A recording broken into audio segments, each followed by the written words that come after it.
What's up guys, welcome to another video at Movement Mechanics. Now in this video I'm going to share a blueprint or workout regime which you can do in order to build bigger, stronger and bulky legs. So in this video we're not going to talk from an athletic performance enhancement perspective. The only goal from this particular workout regime which I'm going to share in this video is to build massive legs, period, that's it. No athletic performance. We will not stick to that barbell back squat onto the racks or doing the hip thrust, single leg hip thrust, etc. We're gonna move from those exercises and we're gonna create some stable environment where you can engage more muscle mass, you can recruit more muscle fibers and create more wear and tear and muscle engagement. So we're gonna utilize machines like the split machines, the knee extension, hamstring curls, etc. so that you can isolate your muscle groups properly. Also, at the end of the video, I'm going to share you certain tips which you can utilize in order to maximize gains from this particular workout regime. So watch the video to the very end. Till then, let's dive deep inside this topic and understand some movement mechanics.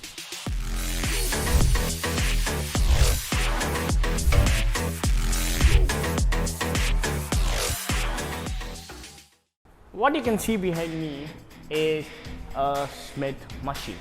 Now whenever we are going to do exercises like the squat, front squat, split squat or whatever it is onto the Smith machine, what we are going to do is we are going to create a stable environment for your muscles and for your joints.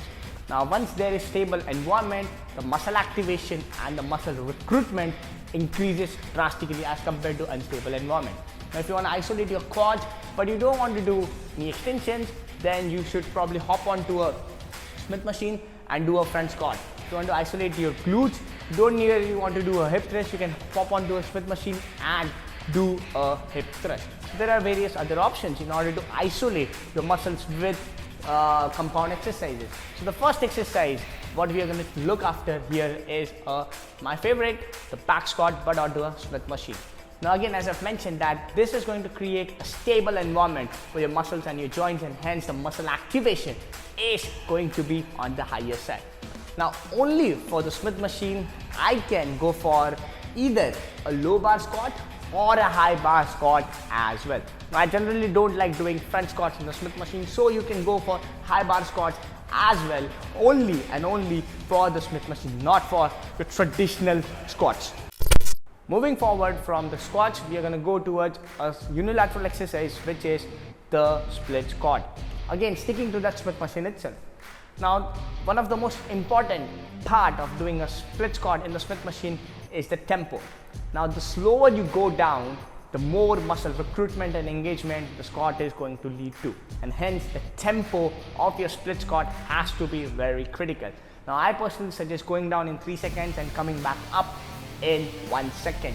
And as you're going to load the muscles eccentrically, that means going down, there is going to be a lot of wear and tear, because we all know that the highest force production capability is during the eccentric phase of any exercise.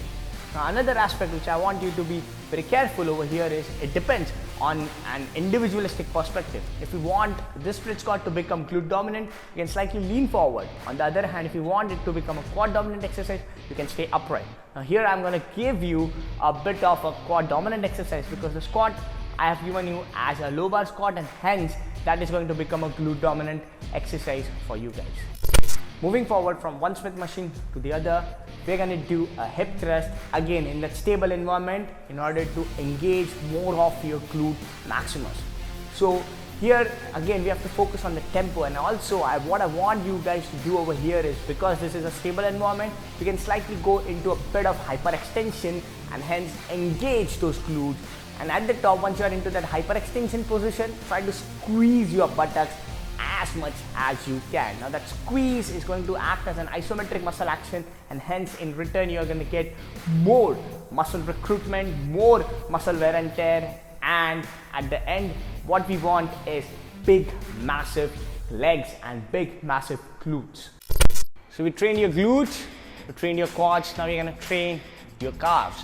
Now we're going to combine two exercises over here. One is the Smith machine standing calf raises, and then we have got the seated calf raises. Now standing calf raises is going to work on the upper part of your calves, which is your gastrocnemius, And then the seated calf raises is going to work on the second heart of your body, which is your soleus.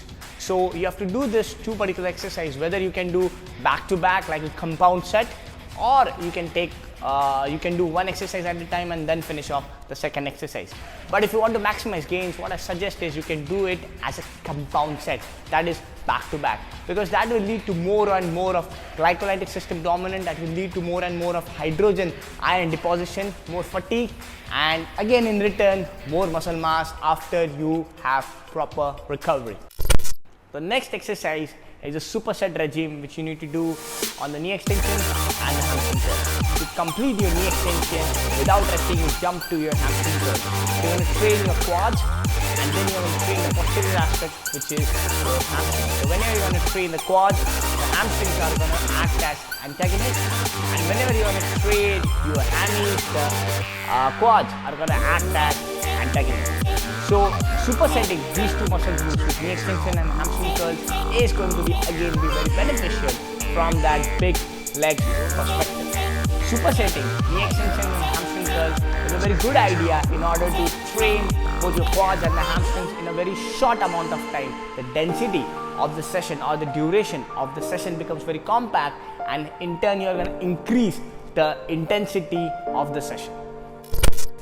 So here are certain tips which you can use in order to maximize gains from this particular workout regime. The first tip is regarding the volume. Hit 4 to 5 sets of each and every exercise and keep the number of repetitions from 8 to 12 repetitions or towards 15 as well for the compound lifts.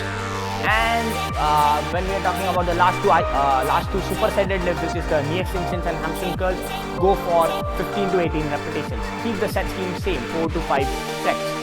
Second tip is regarding the intensity. Try to increase the weight each and every set.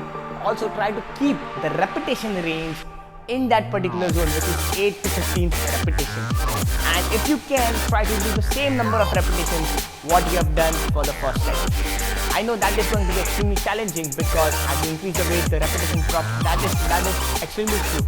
But you have to try to keep the same number of repetitions with increased weight as well. The third tip and the most important tip for engaging more and more muscles and recruiting more and more muscle fibers is the tempo or the speed of the movement. Each and every exercise which you're going to do in this exercise routine has to be in an extremely controlled manner. 3 seconds down and 1 second up. That's the only tempo which you're going to follow for the entire exercise routine. The reason is, the slower the movement is eccentrically, the higher the tension is on the muscles, more force production capability and more wear and tear. So make sure that you are sticking to these 3 tips in order to maximize your gains from this particular exercise routine. So if you have loved this video, make sure to like, the share, the subscribe, as well as the notification bell icon, so that you never miss a video whenever I'm uploading a new one. Also, if you have got any doubts or comments regarding this video or any other video suggestions which you want me to cover in the future, make sure to drop them in the comment section. Till then, see you in the next one.